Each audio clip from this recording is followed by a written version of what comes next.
Razlug signing on. The hate for Adam22? It's not just tired, it's pathetic. You've got a bunch of people online acting like they've suddenly developed a moral compass, acting like they've been hip-hop purists their whole lives, when in reality, they're just mad because No Jumper isn't serving them what they personally want anymore. That's what this is. And before we go any further, if you're someone who actually respects the culture, respects people who build something from the ground up, go ahead and hit that subscribe. Because this isn't the last time I'm calling the BS out. No Jumper didn't fall off. No Jumper grew. It took risks. It evolved.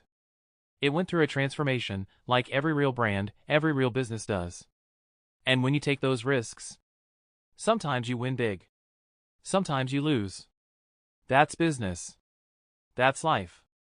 But now that Adam's admitted they're struggling, the same people who built their whole online personality around reposting No Jumper clips are laughing like they didn't benefit from the man's platform. It's insane. Because if you actually take a step back and look at what Adam built, it's monumental. The dude started interviewing underground rappers in the back of a BMX store. That wasn't some manufactured viral moment, that was real grind. That was grassroots. He found artists no one else was even paying attention to. X, Peep, Juice. Before they were legends, they were sitting on his couch. That's facts. You can try to downplay that all you want, but history doesn't lie. So what are we doing? Acting like Adam didn't give a platform to a whole generation of artists? Acting like he didn't play a major role in reshaping underground media? You don't have to like every direction he's taken No Jumper in. But pretending he's irrelevant or never mattered? That's just disrespectful and delusional. Let's talk about risk. Because a lot of you don't know what that word actually means. Adam didn't just keep doing the same safe formula for 10 years. He reinvested. He went big. He hired people. Built teams. Put new faces in front of the camera. Tried new shows. Bought a multi-million-dollar studio space. That's what real bosses do. They grow. They don't play it safe forever. And yeah, not all of it worked. Some of it flopped. Some of the personalities were forgettable. Some were flat out unwatchable. But here's the thing, you don't know if a risk is a mistake until after it plays out. That's what separates leaders from spectators. Adam went all in on building an empire. Meanwhile, the people criticizing him are sitting in comment sections acting like they're business analysts. It's always the people who never built anything who have the most to say when someone else is trying. You don't know what it's like to pay salaries. You don't know what it's like to carry overhead. You don't know what it's like to have your decisions affect dozens of other people's lives. But Adam does. And when things started crumbling, he didn't go silent. He went public. He told the truth. That's integrity. Whether you like the guy or not, that's something you can't fake. What makes me laugh the most, though, is the fake fans. The people who used to swear up and down that No Jumper was the realest podcast in hip-hop. Now all of a sudden they're too good for it? Now it's trash because the content's not exactly what you wanted? Get over yourself.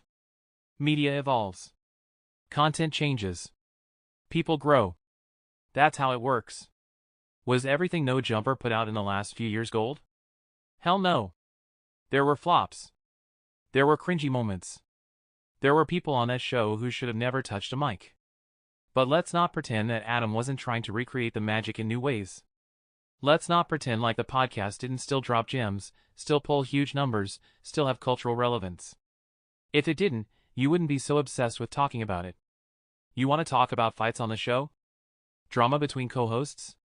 All that chaos? Yeah, it got wild. But let me ask you this, why were you watching in the first place? Because it was entertaining. Because it was real. You didn't click those videos for in-depth philosophical debates. You clicked to see raw energy, raw emotion, and yeah, sometimes raw conflict.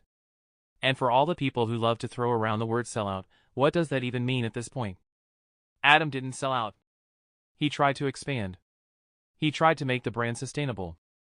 You think he was supposed to sit in that same small room with that same folding table for 10 more years doing the same exact thing? Grow up. If he didn't evolve, you'd be saying he got stale. You just want something to hate. Oh, and let's talk about this weird moral policing that started happening.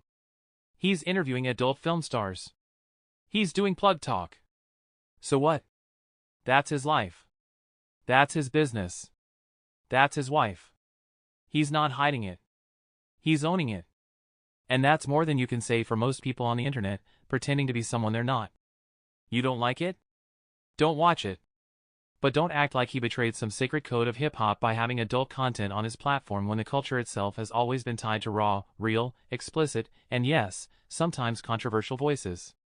You act like rappers haven't been talking about strippers and sex for decades, but now it's too far because Adam's honest about it? Spare me. Let's also stop acting like Adam controls what grown men say on a mic. Yeah, the gang content got crazy. Yeah, there was too much self-snitching. But that's not on Adam to censor. He gave people a platform, and they chose what to do with it. That's freedom. That's not being the feds. That's not being a rat. That's giving people space to tell their story. You think it's a bad look? Fine. But don't sit there and blame the man behind the camera every time someone runs their mouth. At the same time, I get it. Things got messy. And Adam's not above criticism. He made mistakes. He had fallouts with friends and co-hosts. But the same people acting like he's the villain now? A lot of them didn't say a word when they were collecting checks off his brand. You think AD, House Phone, Lush, none of those guys got their platforms boosted off No Jumper? You think they weren't benefiting from the same system they're now trashing? Come on, man. The loyalty was always conditional. That's the truth no one wants to say. Adam put people on. He gave them exposure. He paid them. He shared the spotlight. And the moment things got complicated, people flipped. That's not a reflection on him, that's a reflection on how fake people get when the money slows down. And you know what? He's still here. He's still working. He's still showing up.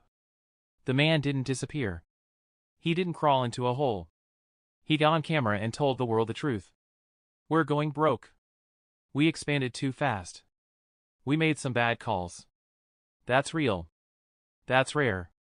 You don't have to like everything he does. You don't have to agree with every guest or every episode. But what you can't do is erase what he built. Adam22 helped shape an entire era of online hip-hop media. Whether it's interviews, street stories, culture commentary, or chaos, No Jumper left its mark. And if you don't respect that, maybe you never really did. So unless you've built a brand, employed dozens of people, launched multiple media properties, and carried it all on your back, you don't have a leg to stand on. You're not a critic. You're just another bitter hater hoping the algorithm notices your comment. So sit down, shut up, and remember who really put in the work. Adam22 is still standing. And he's not done yet.